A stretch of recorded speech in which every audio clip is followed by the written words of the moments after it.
Махаббат 10 бөлім. Қанат жүзімен қарап, кімнің үйге келін болып қадам басатынын өзің де біліп тұрсың. Ата-ананың жүрегі сезеді, кімнің қандай адам екенін деді. Оның әрбір сөзі маған ерекше қолдау, сондықтан болашақ ата-енеммен танысу үшін дайындалдым. Бірінші Ферузаны апарды.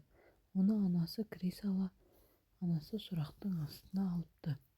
Шай құйысын сынап, сөйлегеннің отырысына қарап, Қанаттың айтуы бойынша, бұлай айтқанда ұнатпағанын ашық айтыпты.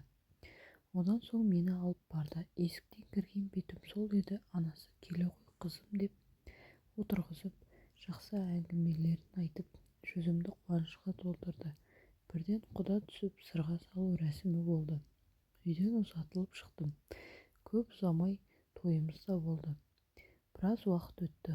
Оқуымды бітіріп диплом алдым. 9 айдан соң шекесі торсықтай ұл бала дүниеге әкелдім. Бір күні Қанаттың телефонына SMS келді. Ұлды болыпсың, құттықтаймын, мен де күйеуге шықтым, депті. Оған қуанғаныммен Қанат әлі де онымен сөйлесіп жүр ме деп қатты күмәндандым. Бірақ Қанат оны көріп қуанып кетті. Мазамды алып жүр еді, ақыры кетіпті ғой деп көз алдымда нөмірін ауыстырып, оны блокқа тығып тастады. Оған мен де разы болдым. Нағашы әпкемнен кешірім сұрап, анам екеуін татуластырдым. Енді барлығы жақсы деген ниеттемін. Қазір екінші рет ата-ана атандық.